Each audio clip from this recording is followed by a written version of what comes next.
देशभरातील ग्राहकांना स्मार्ट मीटरद्वारे विद्युत पुरवठा करण्याचं धोरण केंद्र सरकारनं आणलंय। या धोरणाच्या अनुषंगानं राज्यात स्मार्ट प्रीपेड मीटर बसवण्यासाठी सर्वेक्षण झालं होतं। याद्वारे हे मीटर बसवण्यासाठी तब्बल 27,000 कोटी रुपयांचं टेंडर काढण्यात आलंय। प्रीपेड मीटरच्या माध्यमातून आगाऊ पैसे भरून घेण्याचं धोरण बनवून महावितरणचं खाजगीकरण करण्याचा डाव असल्याचा आरोप आम आदमी पार्टीनं केलाय। विद्युत कायदा 2003 नुसार मीटर विकत घ्यायचं की नाही हे ठरवण्याचा अधिकार ग्राहकांचा आहे। स्मार्ट मीटरचा आर्थिक ताण ग्राहकांवर पडू देणार नाही असं महावितरणचं म्हणणं आहे।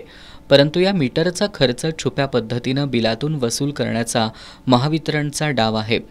वास्तविक पाहता स्मार्ट मीटरची किंमत आणि जोडणी खर्च 6,300च्या वर असण्याचं कारण नाही, परंतु 12,000 रुपये प्रति मीटर इतक्या रकमेचं टेंडर मंजूर करण्यात आलंय। महावितरण मोठ्या भांडवलदारांच्या घशात घालण्याचा डाव या आडून आखला जातोय। ग्राहकांनी विजेचा वापर केल्यानंतर देयक वसूल करण्याची पद्धत असताना प्रीपेड मीटरचा आग्रह का धरला जातोय? महावितरणनं आधुनिकीकरण केल्यास ग्राहकांचे वीज दर कमी होणं अपेक्षित आहे, परंतु स्मार्ट मीटर योजनेमुळे ग्राहकांना कोणताही आर्थिक फायदा होणार नाही। उलट ग्राहकांची लूट करण्यासाठीच स्मार्ट प्रीपेडचा घाट घातला जात असल्याचा आरोप आपचे प्रदेश संघटन सचिव संदीप देसाई यांनी केलाय। स्मार्ट मीटरची अंमलबजावणी करण्यासाठी जबरदस्ती केल्यास याविरोधात आम आदमी पार्टी राज्यभर रस्त्यावर उतरेल असा इशारा आपच्या वतीनं देण्यात आलाय।